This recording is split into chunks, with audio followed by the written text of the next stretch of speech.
In Denmark, the Pacific oyster is an invasive species. Especially in the Limfjord, the population of Pacific oysters is overwhelming. It has increased in numbers and geographic distribution the last 3 years. Commercial fishery for Pacific oysters is difficult as the Pacific oyster is to a large extent a shallow water species. That's why a large part of the population is out of reach for fishermen. This is why we've tested a number of methods to harvest the Pacific oyster. Velkommen til Limfjorden. Today we are out harvesting Pacific oysters. As you can see, we have a large selection. These bad boys are full of meat and they love them in Copenhagen.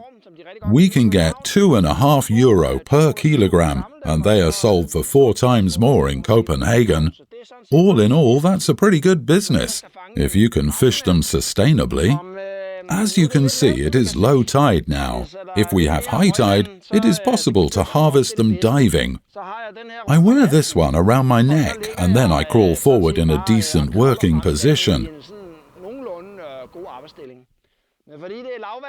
But because it is low tide, it's not possible due to this one. At this moment, you have to harvest in a bent forward position. Still, it's okay, I can collect around 500 to 600 kilograms, and that's around €1,400 a day, so economically it's okay, but pretty terrible as a working environment. It's a bad working position and heavy lifts.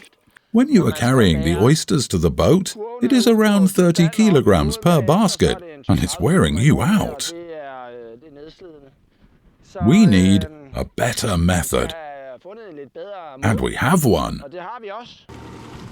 The way we would like to harvest Pacific oysters is with a Sandworm Harvester. It's a machine used to harvest sandworms in shallow water, like here. Water jets lift up the oysters and the oysters are sucked up onto the ship so you can work in a pleasant working position. It only needs half a meter of water to float, so it can easily float here at high tide. As you can see, we are in shallow water, so there is no eelgrass present.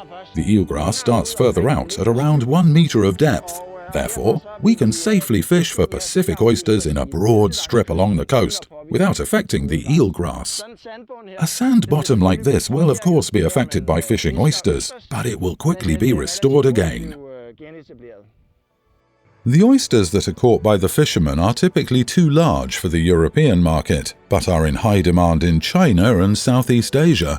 That's why a value chain is created for these markets.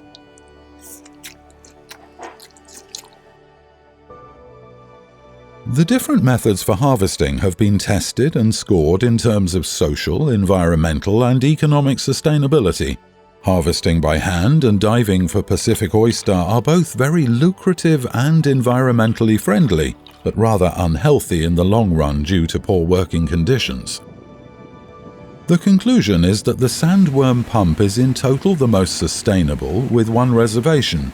The impact on the seabed must be quantified before the fishery is scaled up.